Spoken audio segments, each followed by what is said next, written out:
Halo semuanya, Rubio di sini. Kita punya konten baru lagi sekarang, stand up matematika. Ya, penonton channel ini pasti pada bingung kenapa channel ini tiap bulan ganti-ganti format kontennya.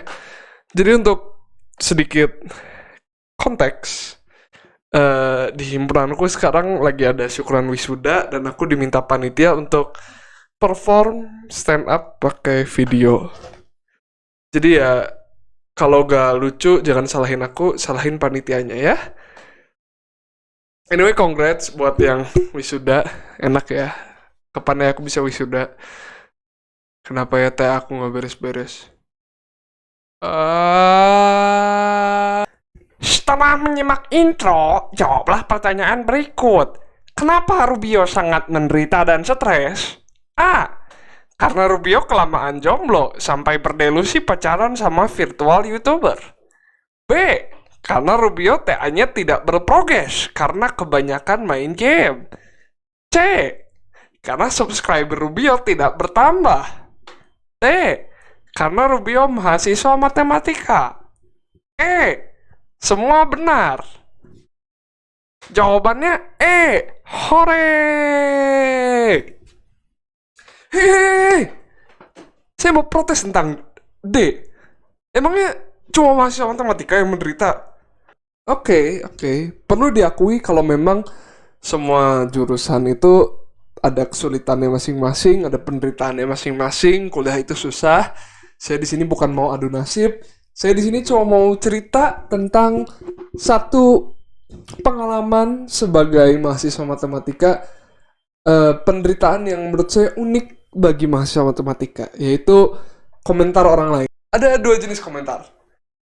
Yang komentar yang menurut saya menyebalkan tapi biasa-biasa saja, masih bisa diampuni, dan komentar yang rada gak tahu diri. Oke, ini komentar yang menurut saya gak tahu diri. Contohnya begini nih. Oh, aku sih gak suka matematika. Itu hanya alat para guru untuk membuat mahasiswa merasa bodoh dan merasa bosan, untuk membuat siswa merasa bodoh dan bosan. Kamu gak stres apa belajar matematika? Bening daripada bermatematika, kamu bermain atau berduaan sama pacar. Nggak punya. Emangnya apa gunanya sih kamu belajar matematika? Kan gak ada gunanya di kehidupan nyata. Emang kamu bakal ke pasar, ke tukang sayur, beli kol pakai persamaan diferensial? Saya udah tahu itu. Pak. Saya udah tahu itu. Kalau matematika itu emang ilmu yang susah, yang bikin stres, yang tidak disukai banyak orang, dan bagi kebanyakan orang agak-agak tidak berguna. Saya udah tahu, tolong gak usah ingetin saya. Karena saya yang kuliah, saya stres kalau dibilangin kayak gitu. Saya meragukan pilihan hidup. Bayangin kalau kau bilang kayak gitu ke jurusan lain. Bayangin kalau kau bilang ke mahasiswa hukum kayak, oh saya sih tidak suka hukum. Hukum itu hanya formalitas saja. Sebenarnya para penguasa bisa membelokkan hukum sesuai kemauan mereka dengan kekuatan uang untuk menjatuhkan musuh-musuh mereka. Atau kamu bilang ke mahasiswa kedokteran, kamu gak stres apa jaga malam tiap malam? Kan mending gak bisa. Kan mending kamu malam minggu aja di pasar malam. Atau kamu bilang ke mahasiswa seni rupa, oh emangnya apa gunanya sih kesenian? Emang bakal kepake di kehidupan nyata? Kamu kan gak bisa ke tukang sayur beli kembang kol pakai lukisan Nirmana perspektif still life. Jadi kan itu kan kalau kayak gitu kelihatan kan gak sopan ya. Gak sopan ke jurusan-jurusan kayak gitu. Mereka susah-susah belajar keilmuan mereka cuma untuk kamu kata-katain susah, gak berguna, dan gak suka. Ya itu kan, ya kamu minta ditonjok gitu. Oke, gue udah kalem. Ayo masuk ke kategori yang kedua.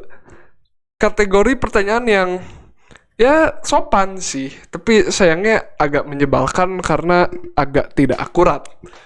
Contohnya pertanyaan-pertanyaan seperti, kamu hafal pi berapa digit? Aku hafal 100 loh. Masa kamu kalah sama aku? Kan kamu yang kuliah matematika.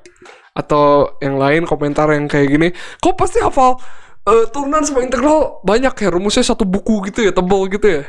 Atau yang lain mungkin, Kamu tahu rumus yang bisa bikin aku kaya raya gak? Dan usahaku sukses dan istriku bahagia? Atau yang lain? Kau pasti bisa ngalihin bilangan besar dengan cepat ya? Coba, cepat. 157 kali 322 berapa? Kau punya 5 detik. 5, 4, 3, 2, 1. Stop. Oke, saya mengapresiasi kalian tertarik dengan apa yang saya pelajari. Kalian mengapresiasi apa yang saya pelajari, tapi agak kurang tepat persepsi seperti itu. By the way, jawabannya 5.554.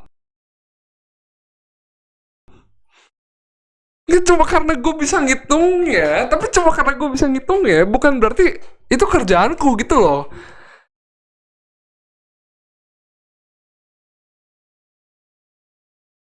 Kalian memperlakukan matematikawan seperti kalkulator. Yang menghitung itu tugasnya kalkulator, menghafal rumus itu tugasnya textbook. Dan matematikawan dalam kerjaannya ya sering menggunakan bantuan kalkulator dan textbook dan software juga. Ya bisa dibilang banyak kok matematikawan yang suka lupa gitu. Contohnya cerita yang sering diceritain tuh seorang matematikawan bernama Alexander Grothendieck pernah bilang kalau 57 itu bilangan prima. Padahal bukan, 57 itu 3 kali 19. Mungkin kepleset lidahnya, mungkin waktu itu dia mau bilang 51 bilangan prima. Wait, 51 bukan prima juga. Oke, tapi intinya lupa tuh gak apa-apa. Lupain rumus gak apa-apa. Yang lebih bahaya itu lupain pacar. Yang penting kita ingat tujuan kita. Tujuan kita itu sebagai mahasiswa matematika adalah memecahkan masalah. Masalah dunia nyata itu dipecahkan dengan matematika terapan. Masalah dari dunia matematika itu sendiri dipecahkan dengan matematika murni. Proses memecahkannya, iya mungkin kita akan memanfaatkan rumus yang sudah ada, dalil yang sudah ada, atau mungkin konstanta-konstanta yang sudah ada, bilangan yang sudah ada. Tapi kita gak harus betul-betul menghafal semua rumus yang ada. Bukan itu tujuannya matematika. Intinya adalah memecahkan masalah, dan bilangan dan rumus itu hanya tools, bukan tujuan. Itu hanya tools.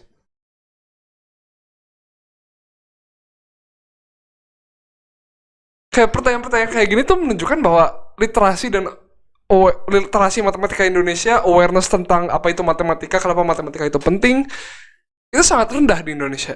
Ya kalau butuh bukti, matematikawan bukti hobinya, ya mungkin bisa lihat ini hasil skor PISA tentang dia mengukur literasi matematika, kemampuan matematika siswa-siswa di dunia.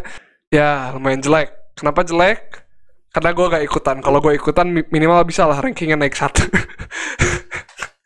Oke, sombong. Oke, kenapa sih bisa kayak gini? Karena ya gak tahu ya. Mungkin emang pendidikan Indonesia budgetnya kurang. Mungkin kurang banyak konten yang bagus dan terjangkau. Mungkin Indonesia kebanyakan makan micin, entahlah. Tapi sebenarnya aku mau optimis sih. Kayak dari hasil pengamatan maksudnya guling-guling di kasur nonton YouTube, konten YouTube matematika di luar negeri, maksudnya yang internasional yang berbahasa Inggris itu banyak dan makin lama makin populer, dan saya lihat di Indonesia pelan-pelan mulai ikut populer juga. Dan saya merasa kalau bisa lah, sebenarnya netizen Indonesia meski kadang-kadang rada gak tahu diri, rada gak punya tata krama, gak tahu sopan santun, sebenarnya mereka kadang-kadang tertarik untuk belajar hal baru. Kayak contohnya banyak orang yang tiba-tiba main catur gara-gara ada yang curang waktu itu. Nah, mungkin gue harusnya ujian nyontek kali ya. Ujiannya open book. Oke, anyway, bukan sesuatu yang tidak mungkin. Bukan sesuatu yang tidak mungkin. Konten matematika di Indonesia bisa laku. Tapi aku lihat konten matematika di YouTube kurang satu hal sih. Kurang apa coba? Kurang banyak Rubio-nya. Kenapa gue subscribernya cuma 100? Tolong like dan subscribe guys. Tolong like, share, subscribe. Duh, gue jadi ngemis. Ya gue mau bikin konten untuk membantu literasi matematika Indonesia. Bukan karena aku orang narsis introvert perlu validasi dari karya sebagai pengganti interaksi sosial dan sebagai pelarian dari studi. Bukan. Aku emang mau membantu Indonesia. Oke? Iya serius, gue butuh input, gue butuh engagement, gue butuh audiens yang lebih besar untuk dapat input dan engagement supaya bisa belajar jadi content creator yang lebih baik. Yeay. Anyway, ini credits.